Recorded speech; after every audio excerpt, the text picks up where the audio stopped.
তো আমার কাছে মনে হয় ওয়ার্ল্ডের মধ্যেও যদি বেস্ট কিছু ফিনিশার যদি আমি দেখি, তার মধ্যে ডেফিনেটলি মুশফিকুর রহিম, মাহমুদুল্লাহ রিয়াদ অবশ্যই পড়বে। 200+ ছিল বলবো না, সেটা ওদের ব্যাটিং দেখেও কিন্তু আমরা মনে করছি যে 200+-এর উইকেট ছিল না। আমাদেরও আর্লি ব্যাটিংয়ে কিন্তু এরকম মনে হয়নি। বাট যখন একটা ব্যাটসম্যান উইকেটে থাকে, সময় নেয়, তখন তার কাছে মোর ইজি হয়, প্ল্যান করতে, এক্সিকিউশন করতে ইজি হয়, যেটা ওদের বলতে গেলে রিয়াদ ভাই করেছে, ফাহিম আশরাফ করেছে। আসলে খেলাটা কিন্তু ওদের জন্য এত ইজি ছিল না যে আমরা 2 ওভার বাকি থাকতে হাঁটতে হবে। ওরা কিন্তু মোমেন্টামটা আমাদের দিকে ছিল প্রায় অলমোস্ট 10, 12, 13, 14 ওভার পর্যন্ত। দেন এটা শিফট হয়েছে। তো আমার কাছে মনে হয় যে ব্যাপারটা আসলে ভালো ব্যাটিং করা, বোলিংয়ে এক্সিকিউশন করা, এটা আসলে ম্যাটার করে, বা এই কারণে আসলে ওরা জিতেছে। ওরা যে বলগুলো পেয়েছে সেগুলো পারফেক্টলি বাউন্ডারি নেওয়ার চেষ্টা করেছে। আমাদের আসলে এক্সিকিউশন ভালো মতো হয় নাই। এই কারণে আসলে মনে হচ্ছে যে উইকেটটা অনেক ভালো ছিল। বাট আমরা এমন না যে খুব ভালো বলে কিন্তু তারা মারলো, ব্যাপারটা তাও ছিল না। আমরা বেশ কিছু বাউন্ডারিসের বল দিয়ে দিয়েছি, দ্যাটস ওয়াই দে স্কোরড। ওকে, যখন রানটা হয়ে গেল এরপরে কি আপনার কাছে, বা যখন ওদের 5টা উইকেট নিয়ে নিলেন, তখন কি একটু মনে হচ্ছিল যে মানে আবার গেম, মানে তখন কি একটা একটু শিথিল্য চলে আসছিল কিনা? মানে না, আসলে তা না। অবশ্যই টি-20 খেলা, মোমেন্টামের খেলা, যে কোনো সময় যে কোনো টিম নিয়ে যেতে পারে, শিফট হতেই পারে। বাট প্লেয়ারদের মধ্যে ভেরি ইয়াং সাইড, এমন না যে অনেক experience, but they are very talented players. তো ওরা আসলে এমন না যে তারা খুব বডি ছেড়ে দিয়েছে বা রিল্যাক্স হয়ে গেছে। বাট এটা সত্যি যে আমাদের কাছে কিন্তু যে অনেক অপশন বোলিংয়ে ছিল তাও কিন্তু না। আসলে একটা ক্যাপ্টেনের কাছে যখন অপশন থাকে, আপনি যদি বরিশালে চিন্তা করেন বা যে কোনো টিমের চিন্তা করেন, তাদের হাতে বোলিংয়ের অপশন কিন্তু অনেক। তারপরেও কিন্তু তারা 190-95 আমরা করতে পেরেছি। সেখানে আমাদের কাছে কিন্তু বোলিংয়ের একটা লিমিটেশনস আছে, এটা আপনারা সবাই দেখেছেন। তো সেখান থেকে আমরা একটা অলরেডি ফরেনে একটা কম নিয়েও খেলছি, যেখানে একটা অলরাউন্ডার থাকতেই পারতো।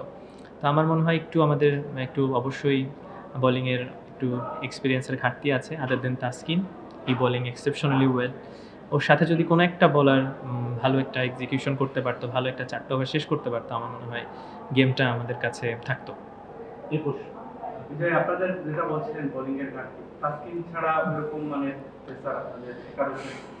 স্কোয়াডে কি মানে বিকল্প কেউ আছে, বা আমাদের ওই জায়গায় বিশাল একটা ঘাটতি আছে?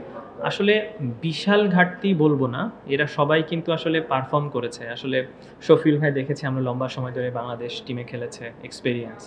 আমরা মোহশেক যে আছে, সেও কিন্তু এনসিএলে ভালো বল করেছে, সুইং করাতে পারে, ডোমেস্টিকে ভালো করেছে। মৃত্যুঞ্জয় কিন্তু আপকামিং খুব ভালো একটা শেপে ছিল, বিপিএলের একটা এক্সপিরিয়েন্স আছে, এনসিএলও ভালো করেছে। আসলে আমরা যারা আছে তারা যে খারাপ করে টিমে আছে ব্যাপারটা তা না, they are performer, they are well capable. But বিপিএলের মতো মঞ্চে আসলে সব টপ প্লেয়ারদের আসলে জায়গা এখানে হয়। তো সেখানে আসলে অনেক সময় এক্সপিরিয়েন্সের কারণে অনেক সময় এক্সিকিউশন হতে পারে না, বা ক্রাউডের প্রেশার থাকে। আমার মনে হয় প্লেয়ার কেউ খারাপ না, বাট আশা করি তারা নিজেদেরকে এখানে শো করবে যে তারা কতটা ভালো। এটা ছাড়া আসলে ক্যাপ্টেনের কিছু করার থাকবে না, বা টিমেরও কিছু করার থাকবে না। আমি হয়তো বা নেক্সট ম্যাচে আপনি একে বাদ দিয়ে আরেকজনকে খেলাবেন, সে কতটুকু প্রুফ করতে পারে, সেটা দেখার বিষয়। বাট আমরা আসলে চেষ্টা করব যেসব প্লেয়ার খেলবে তাদেরকে ব্যাক করার। এছাড়া যদি কোনো প্লেয়ার বাইরে থেকে আমরা আনতে পারি, যদি সেটা বিদেশি হতে পারে বা I don't know local players available কেমন আছে, সেটা নিয়ে আমরা কথা বলবো। লেটস সি এটাকে আমরা কীভাবে ম্যানেজ করতে পারি। আমি আসলে যখন এই টিমের ক্যাপ্টেন সিলেক্ট হলাম, তখন আসলে আমার প্রতিটা প্লেয়ারের কাছে একটাই রিকোয়েস্ট আছে বা থাকবে সবসময় থ্রু অফ দ্য টুর্নামেন্টে। আসলে এখানেই এমন কিছু প্লেয়ার আছে যারা নিয়মিত না, বড় টিমে নিয়মিত খেলছে না, বা ন্যাশনাল টিমে আসতে চায়। সাপোজ আমার ক্ষেত্রেই বলেন, আপনি জিসানের ক্ষেত্রে বলেন, আপনি ইয়াসিরের ক্ষেত্রে বলেন, আকবরের ক্ষেত্রে বলেন, Murad. So they are Mrityunjoy, they are very capable, very close to national side. So তারা সবাই কিন্তু অন্য টিমে গেলে, বা হয়তো যদি রংপুর ধরেন বা বরিশাল ধরেন বা ওরকম যদি টিমে ধরেন, তাহলে কিন্তু ডিফিকাল্ট হবে হয়তো বা ম্যাচ খেলার ব্যাপারটা থাকে অনেক সময়।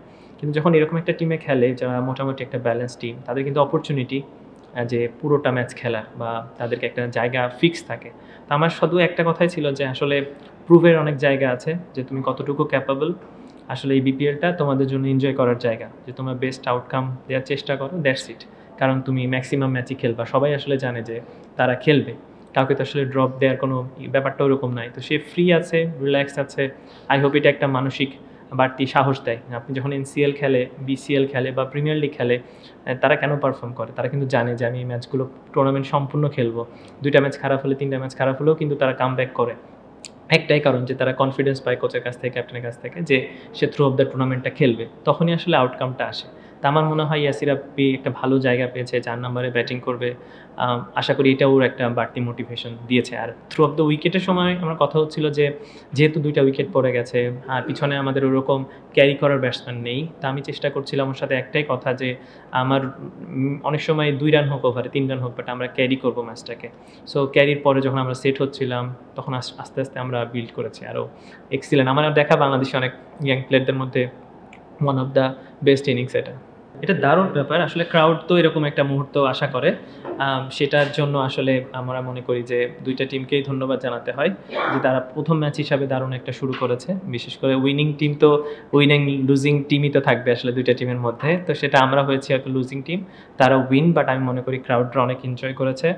আসলে চেষ্টা করব রাজশাহী টিমের যেই প্লেয়ারগুলো আছে তারা যেন এরকম কনফিডেন্স নিয়ে নেক্সট ম্যাচগুলোতে নামতে পারে। আর ক্রাউডের জন্য একটা ভালো ম্যাচ ছিল, আর আমরা দেখে আসছি বিপিএলে কিন্তু প্রথম ম্যাচটা লো স্কোরিং হোক হাই স্কোরিং হোক, এর একটা টানটান উত্তেজনা থাকে, সেটা আজকে হয়তো ব্যতিক্রম হয়নি, বাট এই বছর শুরুটা দারুণ হয়েছে বিপিএলের, আশা করি এটা চলমান থাকবে। আসলে স্লিপ করেছি এইটা আসলে বলবো কাউকে আসলে অবশ্যই দোষারোপ তো করতে অবশ্যই করব না, বাট আমার মনে হয় যে অ্যাজ এ বোলিং ইউনিট আমাদের আরও এক্সিকিউশনের জায়গা আছে, এবং আমার মনে হচ্ছে যে 13-14 ওভার পর থেকে আমার কাছে মনে হচ্ছে আমরা একটু মোমেন্টামটা হারিয়েছি। যখন শাহিন শাহ আফ্রিদি কিছু বাউন্ডারিজ স্কোর করলো, তারপরে ফাহিম আশরাফের সাথে একটা দারুণ ইনিংস খেললো, আর রিয়াদ ভাই তো থ্রু অফ দ্য ইনিংসেই ম্যাচটাকে দারুণভাবে বিল্ড করেছে। তো আমার মনে হয় এক্সপিরিয়েন্সের একটা ব্যাপার ছিলই, তা আমার কাছে মনে হচ্ছে ওরা যে সময় নিয়েছে ওইখান থেকে আমার মনে হচ্ছে একটু স্লিপ করেছি আমরা। আসলে ব্যাপারটা কিন্তু উইকেট, আমি আমি আমি পার্সোনালি মনে করি না যে উইকেট খুব কংক্রিটের মতো আপনার উইকেট আর আপনি 200 রান করবেন, ব্যাপারটা কিন্তু তা না। আমার কাছে মনে হয় যে একজন প্লেয়ারের স্কিলও শো করার জায়গা আছে, যে সে কোন উইকেটে কেমন খেলবে, সে কতটুকু ক্যাপাবল। আপনি কংক্রিটের মতো উইকেট দিবেন, টাকাস টাস করে মারবে, ব্যাপারটা আসলে এরকম না। তা আমি চাবো স্পোর্টিং উইকেট অবশ্যই হোক। আপনি পেস দেখেছেন সকালে, স্পিনও যারা ভালো জায়গায় বল করেছে বল হয়েছে। আমার কাছে মনে হয় ব্যাটসম্যানেরও একটা রেসপন্সিবিলিটি আছে যে প্রতিটা উইকেটেই আন্ডারস্ট্যান্ড করা যে আমি এই উইকেটে কত রান হবে। আমরা কিন্তু 190 জন্য খেলিনি, কখনোই না। আমরা কিন্তু 150-60-এর জন্যই খেলতেছিলাম যখন 2 উইকেট পড়ে গেছে। কিন্তু ওইটাকে যখন আমরা আস্তে আস্তে বিল্ড করলাম তখন কিন্তু মনে হচ্ছিল এটা 170-এ যাবে। 170 থেকে যখন মনে হচ্ছিল যে ওকে আমরা আরেকটু ট্রাই করতে পারি, সেট ব্যাটসম্যান আছে, তখন কিন্তু 190 যেয়ে শেষ হয়েছে। আসলে আমার কাছে মনে হয় কিছু কিছু সময় ব্যাটসম্যানকেও বোঝা উচিত যে আমার এই উইকেটে কতটুকু রান করতে হবে বা কতটুকু আমাদের সেফ স্কোর। সো আমার কাছে মনে হয়েছে যে উইকেট ভালো ঠিক আছে, বাট ব্যাটসম্যানদেরও একটা অবশ্যই থ্যাঙ্কস বা বলতে হয় যে অবশ্যই ভালো ব্যাটিং করেছে। অবশ্যই অবশ্যই দেখেন, রিয়াদ ভাই, মুশফিক ভাই বাংলাদেশের এইরকম ম্যাচ অনেক অনেক খেলেছে, এবং এইরকম ম্যাচ তাদের হাত থেকে আমরা অনেক জেতানো দেখেছি।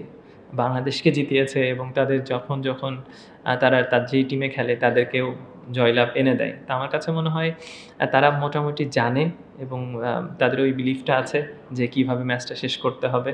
সো যেটা অনেক বড় বড় প্লেয়ারদেরকে আমরা দেখি। তো আমার কাছে মনে হয় ওয়ার্ল্ডের মধ্যেও যদি বেস্ট কিছু ফিনিশার যদি আমি দেখি, তার মধ্যে ডেফিনেটলি মুশফিকুর রহিম, মাহমুদুল্লাহ রিয়াদ অবশ্যই পড়বে।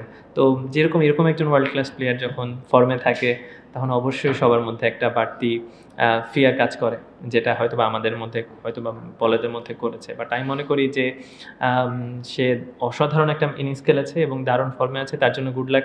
আরও এরকম ইনিংস খেলুক বাংলাদেশ ক্রিকেটের জন্য।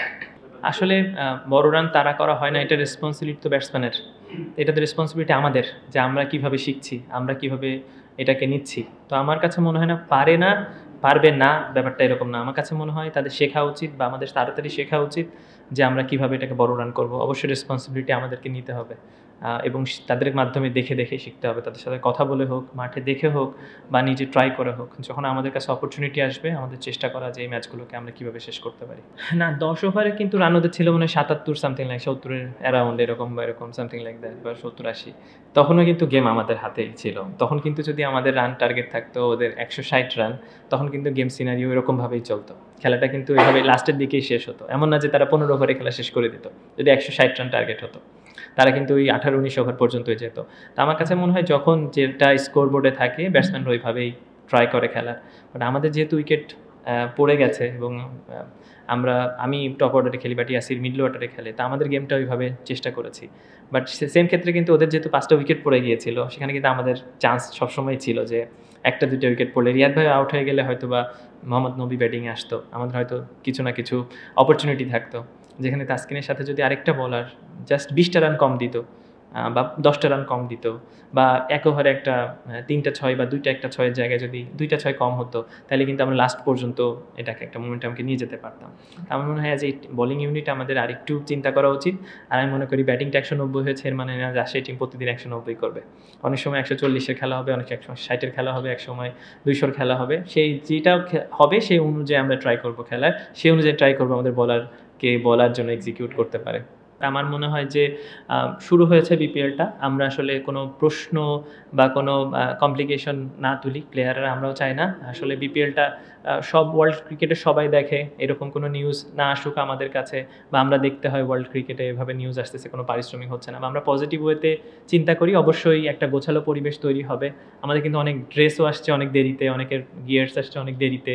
সো বিপিএলটাকে আমরা সবাইকে পজিটিভ ওয়েতে নিতে চাই। অবশ্যই মালিকরা না দিয়ে তো যাবে না, বা বিপিএলের যারা বিসিবি আছে তারাও তো আসলে এটাকে অর্গানাইজ করবে। তো আমরা অবশ্যই পজিটিভ ওয়েতে নিচ্ছি যে হ্যাঁ, সময়ের সাপেক্ষের কারণে হয়তো বা বিলম্ব হয়েছে, আশা করি তারা প্রপার ওয়েতে অর্গানাইজ করবে।